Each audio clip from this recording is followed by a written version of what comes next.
Time again for another installment of the basics, and on today's show, and sticking with the Star Trek CCG, I want to talk about outpost placement during the seed phase.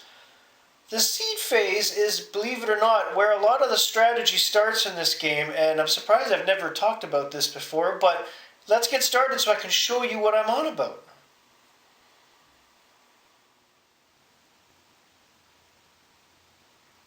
Now, for this, I have a very simple space line set up, 10 missions, 5 mine, 5 my opponent, and this is mainly due to the fact that my little table here is only so wide, so I can only set up this much at a time.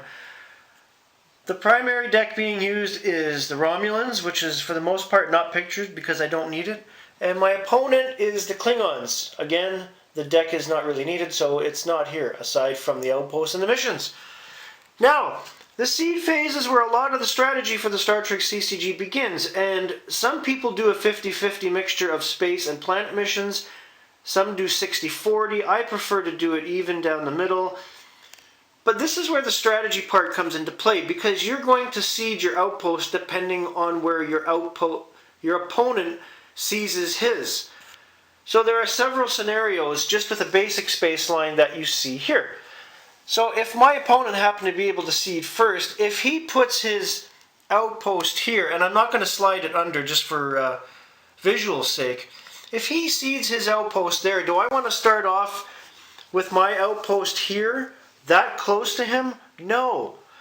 If anything, if he's seeding it 2 or 3 in from his end of the space line, or that end of the space line per se, I'm either going to put mine right at the end, or if I happen to have another planet mission right here, it'll be the same distance from the end of this side of the space line as he did. Now, if he started his here, and that is about 5 in from that end of the space line, almost at the middle, that's going to give me cause for concern because I'm going to put mine in the same spot. I would only put mine next to his if I thought I had a better deck, but why tempt fate? Why would you put an outpost so close to your opponent to start the game? All that's going to accomplish is get you right into battle before you're even equipped for a battle.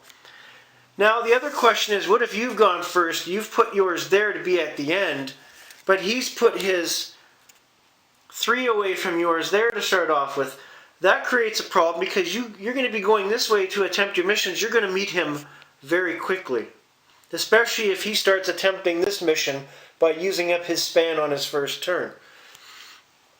The other flip of the coin for that is I could start off near the middle of the space line, and maybe at this end the missions would be swapped and he has a planet right at the end, and he does that. So now pretty much you're going over that same scenario I showed earlier, but he's at the end of the space line and you're close to the middle.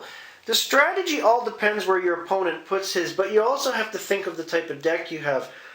That's why, in my opinion, and because I've played so much of this game since 1994, I always go for a far end of the space line away from my opponent.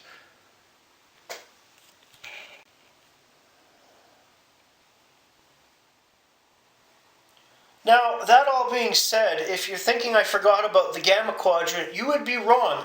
Because my advice for seeding outposts in the Gamma Quadrant, if that's where you're starting from, I would start as close to the mouth of the wormhole as possible, i.e. I would have a planet mission that corresponds sitting right next to that. That way, if, as I like to put it, if shit goes south in the Gamma Quadrant, you could run through that wormhole and work on missions in the Alpha Quadrant.